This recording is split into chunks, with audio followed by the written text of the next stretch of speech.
శ్రీలంక గడ్డపై సెంచరీ చేసి ఏకంగా 167 పరుగులతో భారత విజయానికి బలమైన పునాది వేసిన ఆటగాడు దేవదత్ పడిక్కల్. నిజానికి దేవదత్ పడిక్కల్ మూడో స్థానంలో రావడానికి గల కారణం ఏంటో తెలుసా? సాయి సుదర్శన్ ఆల్రెడీ ఈ టీమ్ లో అంటే ఈ స్క్వాడ్ లో నెంబర్ 3 గా ఫిక్స్ అయిపోయాడు. దేవదత్ పడిక్కల్ కేవలం అడిషనల్ ప్లేయర్ గా మాత్రమే జట్టులో ఉన్నాడు.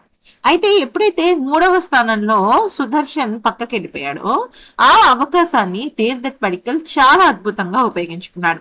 ఇక player of the match award ని కొట్టాడు. 167 పరుగులు చేశాడు. అది మామూలు విషయం కాదు.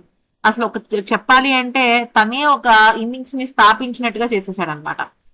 అయితే ఇక ఇప్పుడు శ్రీలంక 165 పరుగుల భారీ తేడాతో ఓడిపోయింది అంటే కారణం దేవదత్ పడిక్కలే మెయిన్ రీజన్ అని అర్థమవుతుంది. అయితే నిజం చెప్పాలి అంటే చాలా మంది మనసులో ఉన్న విషయం ఏంటి అంటే మానవ్ సుతార్ డెబ్యూ ఆటగాడు, ఆ ఆటగాడు 10 వికెట్లు తీసినా తనకు అంత ప్లేయర్ ఆఫ్ ది మ్యాచ్ ఎందుకు రాలేదు, 167 పరుగులు చేసిన దేవదత్ ఎందుకు వచ్చింది అని అడిగితే మొదటగా అసలు జట్టు గెలవడానికి పునాది వేసింది దేవదత్ పడిక్కలే.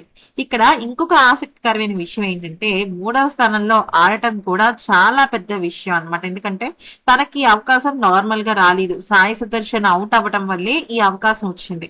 దాంతో 230 బంతులు ఎదుర్కొని 167 పరుగులు చేశాడు. ఇందులో 15 ఫోర్లు. ఇది అంతకన్నా మామూలు విషయం అయితే అస్సలు కాదనే చెప్పుకోవాలి. అయితే ఇంకా మరీ ముఖ్యంగా అసలు తను ఏమన్నాడు ఈ పిచ్ గురించి, ఎవరి వల్ల ఈ రకంగా అద్భుతమైన సెంచరీతో తను చాలా బాగా రాణించాడు అనేది కనుక చూస్తే తను ఈ రకంగా అన్నాడు. తన మాటల్లో మ్యాచ్ సాగుతున్న కొద్దీ పిచ్ సహజంగా అరిగిపోయింది అన్నాడు. అయితే మొత్తం 5 రోజులు కూడా పిచ్ బాగానే ఆడిందని చెప్పాడు. ముఖ్యంగా 3వ రోజు నుంచి పిచ్ లో స్పిన్ కొంచెం ఎక్కువగా కనిపించడం ప్రారంభమైందని, లెఫ్ట్ హ్యాండ్ బ్యాటర్ కి లెఫ్ట్ హ్యాండ్ స్పిన్నర్ ని ఎదుర్కోవడం చాలా కష్టంగా ఉందని అన్నాడు. అంతేకాకుండా పిచ్ ఎలా ఉన్నదానికంటే ఆ పరిస్థితుల్లో ఎవరి నైపుణ్యం ఎలా పనిచేస్తుంది అనేది చాలా ఇంపార్టెంట్ విషయం అని చెప్పుకొచ్చాడు. గాలిలో ఎడమ చేతి స్పిన్నర్లు ఎక్కువగా బౌలింగ్ చేయడం కూడా ఒక కారణం అని అన్నాడు. పిచ్ కొంచెం నెమ్మదిగా ఉందని, బంతి పిచ్ పై నుంచి బ్యాటర్ కు రావడం అంత వేగం లేకపోవటం, బాగా నెమ్మదిగా ఉండటం వల్ల చాలా కష్టాలు పడ్డానని చెప్పుకొచ్చాడు. అయితే ఇక మరి ముఖ్యంగా ఇదే మ్యాచ్ తమకు కీలకంగా మారుతుందని తను ముందుగానే గ్రహించాలని చెప్పుకొచ్చాడు.